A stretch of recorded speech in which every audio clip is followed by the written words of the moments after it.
ಮನೆಯ ಮಗಳಿವಳು ನಮ್ಮ ಪುಣ್ಯವತಿ.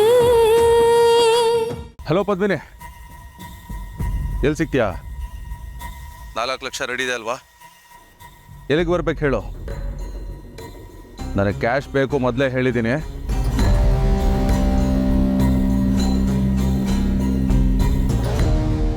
ನಂದನ್ ಮಾತಾಡ್ತಿರೋದು.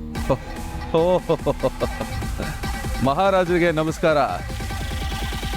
ನೋಡು, 4 ಲಕ್ಷ ನಿನಗೆ ಟ್ರಾನ್ಸ್ಫರ್ ಮಾಡೋಕ್ಕೆ ಬ್ಯಾಂಕ್ ಡೀಟೇಲ್ಸ್ ಕಳಿಸು. ಬಂದು ಕೊಡೋಕ್ಕೆಲ್ಲ ಆಗಲ್ಲ ನನಗೆ. ಅಲ್ಲ, ಈ ಮನುಷ್ಯ ತನ್ನ ತಪ್ಪಿರುವಾಗ ಎಷ್ಟು ಸಾಧು ಆಗ್ಬಿಡ್ತಾನಲ್ವಾ? ಹೇಳ್ದಂಗೆಲ್ಲ ಕೇಳ್ತಾನೆ, ಹೇಳಿದ ಕೆಲಸ ಎಲ್ಲ ಮಾಡ್ತಾನೆ. ಅದರಲ್ಲೂ ಈ ಶ್ರೀಮಂತರು, ಮರ್ಯಾದಸ್ಥರು ಇಂಥ ಕೆಲಸ ಮಾಡೋದು ತುಂಬ ಜಾಸ್ತಿನೇ. ಬಾಕಿ ಮಾತು ಬೇಡ, ಅಕೌಂಟ್ ಡೀಟೇಲ್ಸ್ ಕಳಿಸು. ಕಳಿಸ್ತೀನಿ. ಆದರೆ ಅದಕ್ಕಿಂತ ಮುಂಚೆ ಒಂದು ವಿಷಯ ಕ್ಲಿಯರ್ ಮಾಡ್ತೀನಿ. ನೀನು ನನಗೆ 4 ಲಕ್ಷ ಆಗ್ತಾ ಇಲ್ಲ, 14 ಲಕ್ಷ ಆಗ್ತಾ ಇದೆಯಾ?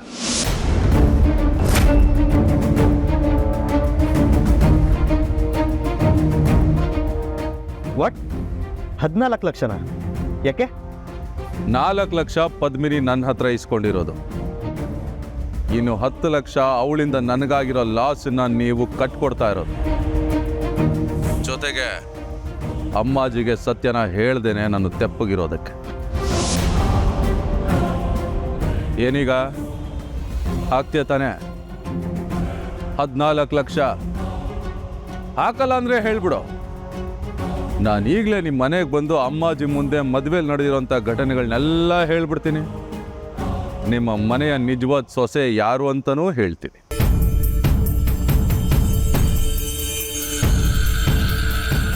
ಪಾಪ ಅಮ್ಮಾಜಿಗೆ ಮೊದಲೇ ವಯಸ್ಸಾಗಿದೆ. ಅದರಲ್ಲೂ ಅವರು ಎಂಥ ದೊಡ್ಡ ವ್ಯಕ್ತಿ. ಇಂಥ ಆಘಾತನ ತಡ್ಕೊಳ್ಳೋದಕ್ಕಾಗ್ಲಿ, ತಲೆ ಎತ್ತಿ ಓಡಾಡೋದಕ್ಕಾಗ್ಲಿ ಖಂಡಿತ ಸಾಧ್ಯ ಇಲ್ಲ. ಯೋಚನೆ ಮಾಡು. ಏಯ್ ಸಮಾಧಾನ, ಕಿರುಚ್ಬೇಡ. ನಾನು ಮಾತಾಡೋದು ಇನ್ನೂ ಬಾಕಿ ಇದೆ. ನಾನು ನಿಮ್ಮ ಮನೆಗೆ ಬರೋದಕ್ಕಿಂತ ಮುಂಚೆ ಪದ್ಮಿನಿಯವ್ರ ಅಪ್ಪನ ಹತ್ರ ಹೋಗಿ ಎಲ್ಲ ಸತ್ಯನೂ ಹೇಳಿನೇ ಬರೋದು. ಗೊತ್ತಲ್ಲ, ಅವರಪ್ಪ ಕೇಳ್ತಿದ್ದಾಗೆ ಎದೆ ಹೊಡ್ಕೊಂಡು ಶಿವನ ಪಾದ.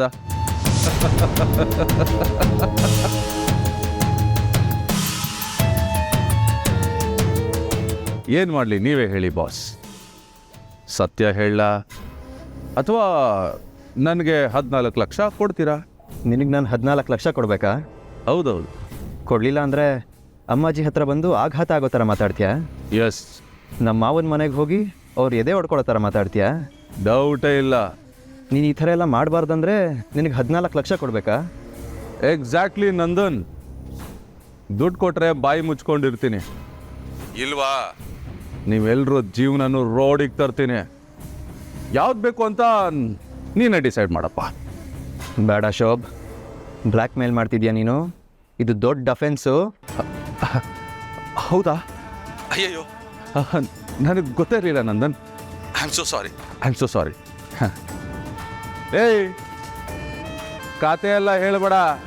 ದುಡ್ಡು ಯಾವಾಗ ಕೊಡ್ತೀಯ ಅದನ್ನು ಹೇಳು. ಈಗಲೇ ಕೊಡ್ತೀನಿ. ಹಾಗೆ ಬಾ ದಾರಿಗೆ. ಸಮಾಧಾನ. ನಾನು ಕೊಡ್ತೀನಿ ಅಂದಿದ್ದು ದುಡ್ಡನ್ನಲ್ಲ, ನಿನ್ನ ಮೇಲೆ ಕಂಪ್ಲೇಂಟ್ನ. ಈಗಲೇ ಪೊಲೀಸ್ ಸ್ಟೇಷನ್ಗೆ ಹೋಗಿ ರೆಕಾರ್ಡ್ ಆಗಿರೋ ಈ ಕಾಲ್ನ ಇನ್ಸ್ಪೆಕ್ಟರ್ ಕೇಳಿಸ್ತೀನಿ.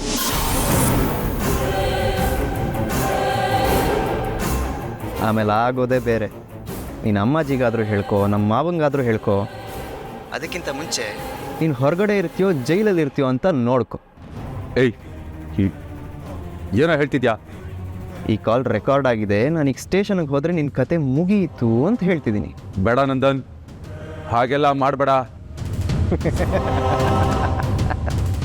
ಯಾಕೆ ನಗ್ತಿದ್ಯಾ? ನಿಮ್ಮಂಥವ್ರು ನೋಡಿದ್ರೆ ನಗು ಬರೋದು ಸಹಜ ಅಲ್ವಾ? ನೋಡೋ, ಬೇಡ ನಂದನ್, ಪೊಲೀಸ್ ಹತ್ರ ಎಲ್ಲ ಹೋಗಬೇಡ. ಸರಿ, ನಾನು ಯಾರಿಗೂ ಈ ಸತ್ಯ ಹೇಳಲ್ಲ, ಸುಮ್ಮನೆ ಇದ್ಬಿಡ್ತೀನಿ. ಅಲ್ಲ, ಈ ಮನುಷ್ಯ ತನ್ನ ತಪ್ಪಿರುವಾಗ ಎಷ್ಟು ಸಾಧುವಾಗಿಬಿಡ್ತಾನಲ್ವಾ? ಹೇಳ್ದಂಗೆಲ್ಲ ಕೇಳ್ತಾನೆ. ಸರಿ, ಪೊಲೀಸ್ ಹತ್ರ ಹೋಗೋದೋ ಬೇಡವೋ ಅಂತ ಯೋಚನೆ ಮಾಡ್ತೀನಿ. ಈಗ ಫೋನ್ ಇಡು. ನೀವು ಮ್ಯಾಜಿಕ್ಕೆ ಮಾಡಿಬಿಟ್ರಿ. ಬೆಟ್ಟದಂಗೆ ಬಂದ ಸಮಸ್ಯೆನ ಗಾಳಿ ಥರ ಹಾರೋ ಹಂಗೆ ಮಾಡಿದ್ರಿ. ಆ ಶೋಭರಾಜು ನಮ್ನ ಹೆದರಿಸಿದ್ರು, ನೀವು ನಿಮ್ಮ ಬುದ್ಧಿವಂತಿಕೆ ಉಪಯೋಗಿಸಿ ಅವನ ಹೆದರಿಸಿ ಅವ್ನ ಬಾಯಿ ಮುಚ್ಚಿಸಿದ್ರಿ. ನಾನಂತೂ ನಿಮಗೆ ಎಷ್ಟು ಥ್ಯಾಂಕ್ಸ್ ಹೇಳಿದ್ರು ಸಾಲದು. Thank you so much Nandan ಅವರೇ. ನಾನು ನಿಮಗೆ ಎಷ್ಟೇ ತೊಂದರೆ ಕೊಟ್ಟರು ನಿಮ್ಮ ತೊಂದರೆನ ಟಕ್ ಅಂತ ಪರಿಹರಿಸಿದ್ರಿ. ಥ್ಯಾಂಕ್ಸ್ ನಂದನ್ ಅವರೇ. ನಾನು ಹೇಳಿರಲಿಲ್ವಾ, ಒಂದು ಸಲ ಗಂಡನೋ ಅಧಿಕಾರದಿಂದ ನೀನು ಕೇಳ್ಕೊಂಡ್ರೆ ನಾನು ನಿನ್ನ ಪರ ನಿಲ್ತೀನಿ ಅಂತ. ನೀನು ಕೇಳ್ಕೊಂಡೆ, ನಾನು ನಿನ್ನ ಬೆನ್ನಿಗೆ ನಿಂತೆ. ಇದರಲ್ಲಿ ನನ್ನ ಬುದ್ಧಿವಂತಿಕೆ ಏನೂ ಇಲ್ಲ. ತಪ್ಪು ಮಾಡ್ತಿರೋನು ಆ ಶೋಭರಾಜ್. ತಪ್ಪು ಮಾಡಿದವ್ರಿಗೆ ಭಯ ಇರಲೇಬೇಕು. ನಾವು ತಪ್ಪು ಮಾಡ್ತಿದ್ದೀವಿ ನಂದನ್ ಅವರೇ. ಮನೆಯವ್ರಿಗೆ ಸತ್ಯ ಹೇಳ್ದಲೆ ಪ್ರತಿ ಕ್ಷಣನೂ ತಪ್ಪು ಮಾಡ್ತಿದ್ದೀವಿ. ಆ ಶೋಭರಾಜ್ ಬಾಯಿ ಏನೋ ಮುಚ್ಚಿಸ್ತೋ, ಆದರೆ ಹೀಗೆ ಸುಮ್ಮನೆ ಇರೋಕ್ಕಾಗಲ್ಲ. ಹೌದು, ಎಲ್ರಿಗೂ ಸಮಯ ನೋಡಿಕೊಂಡು ಈ ಸತ್ಯನ ಹೇಳಲೇಬೇಕು. ಯಾವತ್ತು ಹೇಳೋಣ? ಜಾಸ್ತಿ ದಿನ ಈ ಅಪರಾಧಿ ಪ್ರಜ್ಞೆಯಲ್ಲಿ ಬದುಕಕ್ಕಾಗಕ್ಕಿಲ್ಲ. ಹೊರಗಡೆಯಿಂದ ಏನೋ ನಗ್ನಗ್ತಾ ಇರ್ಬೋದು, ಆದರೆ ಒಳಗಡೆಯಿಂದ ಚುತ್ತಾ ಇರ್ತೈತೆ. ಹೇಳೋಣ ಪದ್ಮಿನಿ, ಅದಕ್ಕೊಂದು ಸರಿಯಾದ ಸಂದರ್ಭ ಬರಬೇಕು.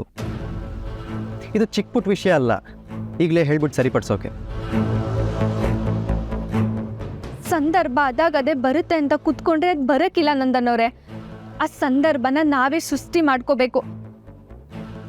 ನೀವೇ ಏನಾರ ಉಪಾಯ ಮಾಡಿ ನಂದನ್ ಅವರೇ. ಆದಷ್ಟು ಬೇಗ ಎಲ್ಲ ಸತ್ಯ ಹೇಳಿ ನಮ್ಮ ಸ್ಥಾನಕ್ಕೆ ನಾವು ಹೋಗಬೇಕು. ಗಂಡ ಹೆಂಡತಿ ಅನ್ನೋ ಈ ಸುಳ್ಳು ಸಂಬಂಧ ಮುರಿಬೇಕು. ಸತ್ಯನ ಒಪ್ಕೊಂಡು ನೀವು ಪೂರ್ವಿ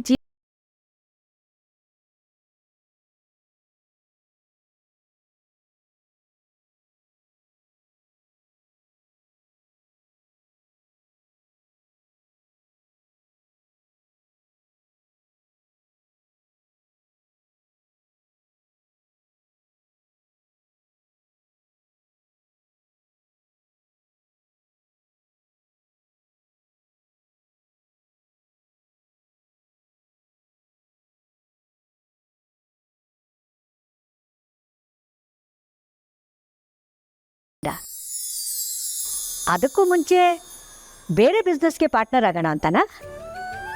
ಇದು ಬಿಸ್ನೆಸ್ ವಿಷಯ ಅಲ್ಲ ಅಮ್ಮಾಜಿ, ಇದು ಪರ್ಸನಲ್ ವಿಷಯ.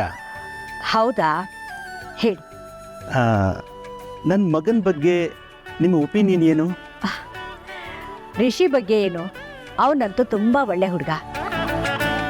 ಚಿಕ್ಕ ವಯಸ್ಸಲ್ಲೇ ಅವನು ನಿಮ್ಮ ಬಿಸ್ನೆಸ್ ನೋಡ್ಕೊಳ್ತಾನೆ ಅಂದರೆ ಅವನ ಬುದ್ಧಿವಂತಿಕೆ, ಅವನ ಜಾಣ್ಮೆ, ಅವನ ಆಸಕ್ತಿ, ಅವನ ಜವಾಬ್ದಾರಿ ಇದೆಲ್ಲವೂ ಮೆಚ್ಚುಗೆ ಹುಟ್ಟಿಸುತ್ತೆ. ಸರಿ, ಇದನ್ನೆಲ್ಲ ನೀವು ನನಗೆ ಕೇಳ್ತಾ ಇದ್ದೀರಿ? ನಮ್ಮ ಹುಡುಗ ಒಂದು ಹುಡುಗಿನ ಇಷ್ಟಪಟ್ಟಿದ್ದಾನೆ. ಆ ಹುಡುಗಿನ ಕೈ ಹಿಡಿದ್ರೆ ನನಗೂ ಸ್ವಲ್ಪ ಸಮಾಧಾನ. ಆ ಹುಡುಗಿನೇ ನಮ್ಮ ಮನೆ ಸೊಸೆ ಮಾಡಬೇಕು ಅಂತ ಇದ್ದೀನಿ. ಓ ಅಲ್ಲ, ನಿಮ್ಮ ಮಗನ ಮದುವೆ ಮಾಡ್ತಾ ಇದ್ದೀರಾ? ಇದು ನಿಜವಾಗ್ಲೂ ನನಗೂ ಖುಷಿ ಕೊಡೋ ವಿಚಾರನೇ.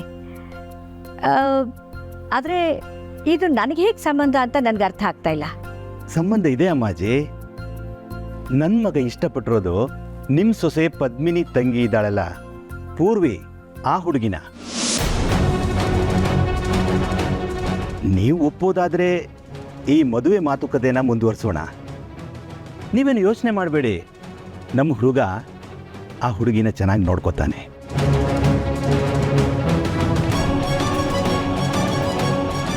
ಏನಂತೀರ ಅಮ್ಮಾಜಿ?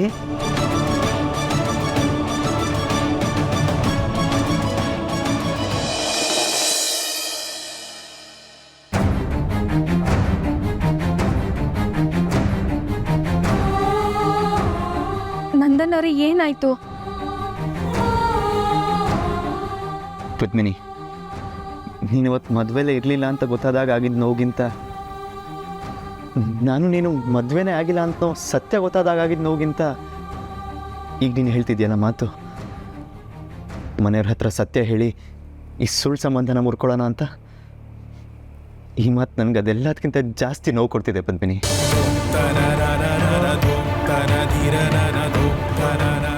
ನಂದು ನಿಂದು ಸುಳ್ಳು ಸಂಬಂಧನ ಪದ್ಮಿನಿ? ಮನೆಯವ್ರ ಹತ್ರ ಸತ್ಯ ಹೇಳಿದ್ಮೇಲೆ ನನಗೂ ನಿಂಗೂ ಸಂಬಂಧನೇ ಇಲ್ಲ, ನಿಂದಾರಿ ನಿಂದು ನಂದಾರಿ ನಂದು ಅಂತ ಹೊರಟೋಗೋಷ್ಟು ಪೊಳ್ ಸಂಬಂಧನ ನಮ್ಮದು. ನಂದನವ್ರೆ, ಇದ್ಯಾವುದು ಸುಲಭ ಅಲ್ಲ ನಿಜ, ಆದರೆ ಅನಿವಾರ್ಯ ಅಂತೂ ಹೌದು. ಯಾಕಂದರೆ ಮನುಷ್ಯ ಸತ್ಯನ ಒಪ್ಕೋಬೇಕೇ ಹೊರತು ಸುಳ್ಳಲ್ವಲ್ಲ. ಮನೆಯವ್ರಿಗೆಲ್ಲ ನಿಜ ಗೊತ್ತಾದ್ಮೇಲೆ ಅವ್ರ ನಿರ್ಧಾರ, ಅವ್ರು ನಮ್ಮ ನೋಡೋ ರೀತಿ, ನಮ್ಮ ಸಂಬಂಧಗಳು ಎಲ್ಲ ಬದಲಾಗ್ತೈತೆ. ನಾವು ಸತ್ಯನ ಹೇಳೋಕ್ಕೆ ತಯಾರಿದ್ದೀವಿ ಅಂದರೆ ಅದ್ರ ಪರಿಣಾಮನೂ ಎದುರಿಸೋಕ್ಕೆ ತಯಾರು ಅನ್ನೋದೇ ಅರ್ಥ. ಅಂದರೆ ಪದ್ಮಿನಿ, ನಿಂಗೆ ನನ್ನ ಜೊತೆ ಇರೋ ಕಷ್ಟ ಆಗ್ತಾ ಇದೆಯಾ? ನನ್ನ ಬಿಟ್ಟು ಹೋದ್ರೆ ಸಾಕು ಅಂತ ಅನಿಸ್ತಾ ಇದೆಯಾ ಪದ್ಮಿನಿ ನಿನಗೆ? ಯಾಕೆ ಯಾವಾಗಲೂ ನನ್ನಿಂದ ದೂರ ಆಗೋ ಮಾತೇ ಆಡ್ತಾ ಇರ್ತೀಯ? ಅದೊಂದೇ ದಾರಿ ಉಳಿದಿರೋದು ನಂದನವ್ರೆ. ಅಮ್ಮಾಜಿನೂ ಅದೇ ತೀರ್ಮಾನ ಅಲ್ವಾ ಮಾಡೋದು.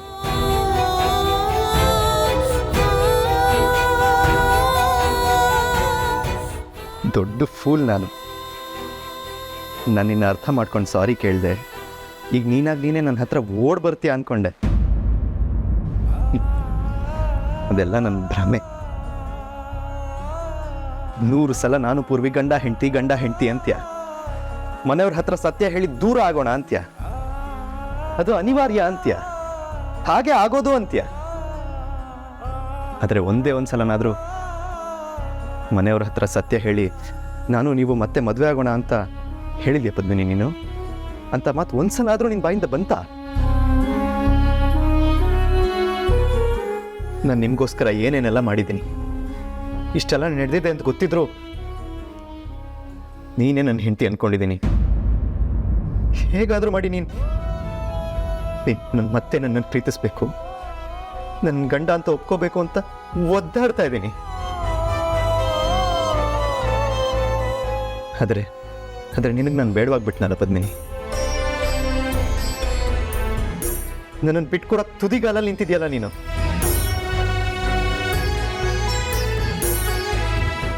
ಇಷ್ಟು ದಿನ ನನ್ನ ಅರ್ಥ ಮಾಡ್ಕೊಳ್ಳಿ ಅಂತ ಬೇಡ್ಕೊಂಡ್ಯಲ್ಲ. ನೀನು ನನ್ನ ಅರ್ಥ ಮಾಡ್ಕೊಂಡಿದ್ದಿದ್ರೆ ಇವತ್ತಿಂಥ ಮಾತಾಡ್ತಾನೆ ಇರಲಿಲ್ಲ ನೀನು.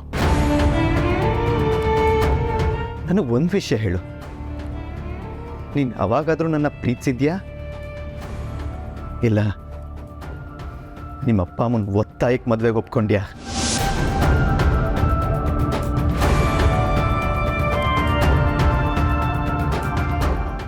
ಇಲ್ಲ, ನೀನು ನನ್ನ ಪ್ರೀತಿಸೇ ಇಲ್ಲ. ಪ್ರೀತಿಸಿದ್ರೆ ಇಷ್ಟು ಸುಲಭವಾಗಿ ನನ್ನ ಬಿಟ್ಕೊಡೋ ಮಾತೇ ಆಡ್ತಾ ಇರಲಿಲ್ಲ ನೀನು.